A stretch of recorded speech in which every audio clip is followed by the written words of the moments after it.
はいはい、ドスンと、ハズブロマーベルレジェンドアボミネーションの紹介パッケージを見ると、これまた昔懐かしいトイビズ時代のハルクシリーズを彷彿とさせるパッケージですね。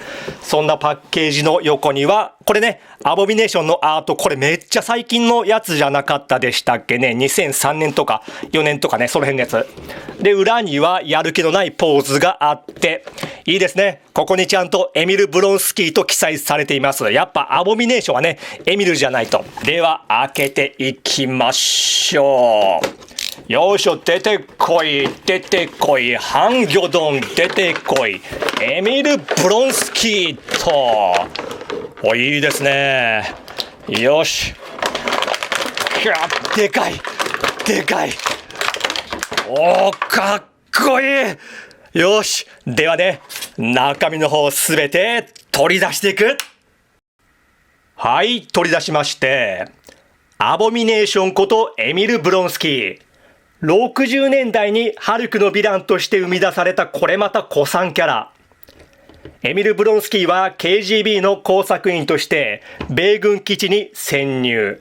そこでなんやかんやあってブルース・バナーが開発したガンマ線照射器でガンマ線を浴びてしまい、このような姿に変貌してしまう。そんな異形の姿を見たブルース・バナーの恋人のベティ・ロスにアボミネーション、忌まわしきものとひどい名前を付けられる。素体的にはこれおそらくですけど、以前発売されたゲーマーバースアボミネーションのほぼ流用と思いますね。自分それ所有していないので比較はできませんけど、そのアボミネーション発売されたのかなり前なんですよね。何年くらい前だ？マーベルアベンジャーズっていう PS5 のゲームのアボミネーションのレジェンド化だったんで、もう5、6年前になるか？で、そのアボミネーションは単体発売ではなく、ビルドフィギュアとしてリリースされたもので、入手のハードル高めだったんですよね。この前紹介したリザードにも言えることですが、このように少しアップデートした形で、事実上の再販として展開してくれるのはね、当時入手できなかった自分としては喜ばしいことですよ。でね、何気にね、アボミネーションのアクションフィギュアって、トイビズ時代から含めて、マーベルレジェンドとか、あと、マーベルセレクトというシリーズね、ちょっと大きめなやつね。立体化結構されていてね、このアボミネーション。そのどれも出来めっちゃいいんですよね。アボミネーションのフィギュアに外れなしと、巷では知らんけど、俺が言っている。各部をよく見てみると、これまたリザードの時にも言ったんですけど、数年前の造形とはいえ古臭さは全く感じませんね。鱗状の体表や背びれなど、しっかりと作られている。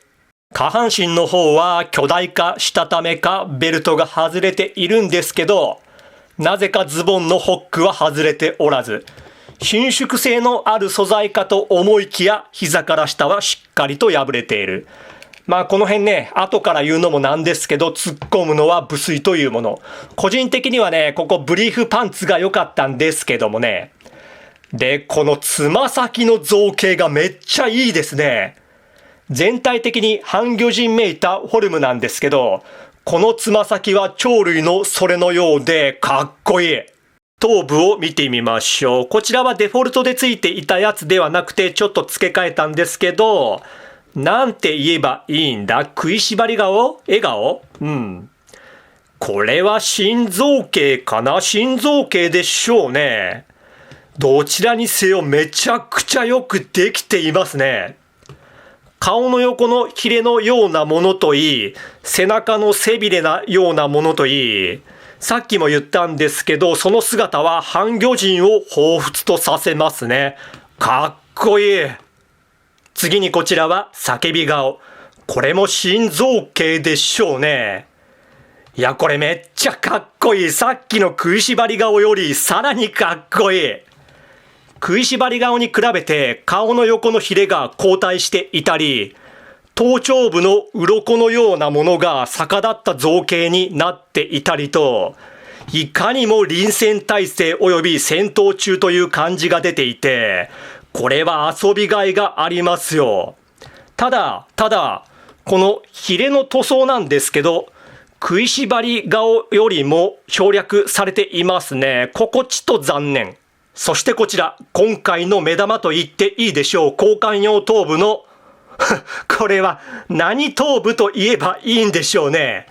これについて自分全く詳しくなくて、でも見知ってはいて、スマホアプリゲームのマーベルオールスターバトルというものがあって、それに登場していたんですね。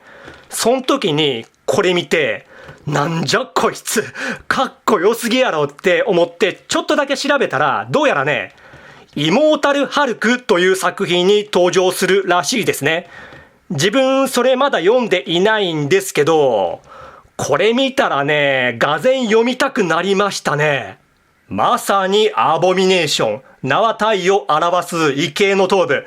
これがね、見れば見るほど本当にかっこいい。手そのものが顔になったような造形。顔面には二人の人間が融合したのか溶けて混ざり合った二つの顔。これどっちかがエミル・ブロンスキーなんでしょうかね。どうなんだろう。でね、これの何が好みかってね、造形的にもそうなんですけど、この肌色の塗装の質感ね。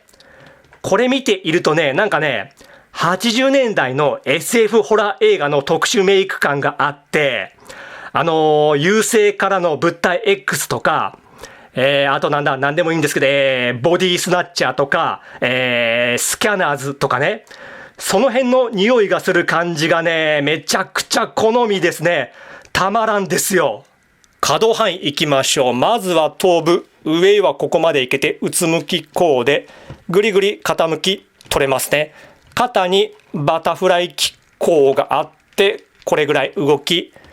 腕横へはね、この突起物が干渉してあまりいかないですね。ぐるりと一周回って腕の付け根で回り、二の腕バイセップスがあって、肘がここまで曲がり、肘自体で動き、手首はこのような可動ですね。胴体の方、接続箇所は胸と腰ですね。後ろへはここまでいけて、前はここまでかな。で、胸のところでこのようにグリグリ動き、ボールジョイントですね。なんですけど、この腰、一見動きそうなんですけど、これ動かないですね。癒着とかではないと思います。動かないですよ。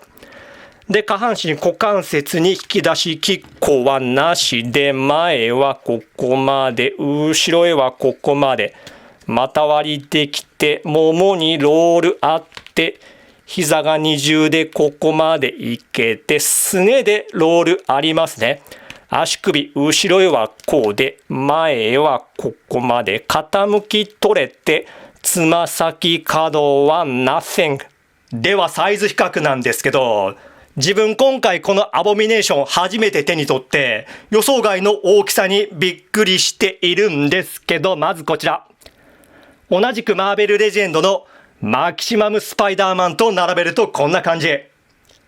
トイビズ時代の2パックが現代の最新素体になって復活といったところか。では同じビルドフィギュアであるマインドレス1と並べてみよう。マインドレス1もそこそこ大きいんですけど、アボミネーションの前ではベーシックな大きさに感じますね。お前一人では無理だ。数できな。ではまたビルドフィギュアであるボイドと並べてみよう。ボイドの触手を含めてもアボミのボリュームには及ばずといったところかな。俺とやる前に病院行きな。では次にデストロイヤーと並べてみるとどうだ？自分最初ね、デストロイヤーの方がタッパあるかなと思ったんですが、こうやって並べてみるとほぼ互角ですね。がしかし全体的な厚みはこれまたアボミネーションの勝利ですね。神様お抱えのからくり警備委員会、お呼びじゃねえぜ。仕事に戻りな。ならばと、ゲーマーバースジャガーノートを持ってきた。身長的にはこれまた一緒なんですけど、ボリューム的にはやはりマルコが勝りますね。しかしね、こうやって並べてみても、アボミネーション決して見劣りはしませんね。サイトラックかい。ここには神様の居場所はねえぜ。もっと寝てな。ゲーマーバースベノムと並べてみよう。やはり身長的にはベノムが勝りますけども、これまた密度的にはアボミネーション全く負けていませんね。セームシュルト対マークハントといったところでしょうか。一皮ひんむきゃただの弱ったあんちゃんだろう。家に帰って養生しな。さあ、お待たせしました。ハルクと並べてみましょう。こちらはマキシマムシリーズのハルクですね。やっぱこの2人の並びは最高ですねと言いたいところなんですけど、このアボミネーションに対してだと、マキシマムハルクだと肌の色が明るいので、ちょっと不均等かな。ならばと、マーベルレジェンド20周年記念のハルクと並べてみよう。これはいい。こっちの方が断然いい。このアボミネーションだと、このハルクの色の方が収まりいいですよね。そして何よりこのサイズ感。アボミネーションはハルクより強くするという思想から生まれたキャラなので、それが感じられるよう大きめに作られているのが素晴らしいですね。今回のアボミネーションね、もう最高なんですけど、一つだけ残念な点があってね、それはね、交換用ハンドパーツが付属しない。手の形はこのデフォルトで付いている開き手のみ、これで遊ぶことになりますね。グーパンチがないんですよ。ハルクと原稿でどつき合わせて遊びたいのに、それができない。これは寂しいぜ、おい。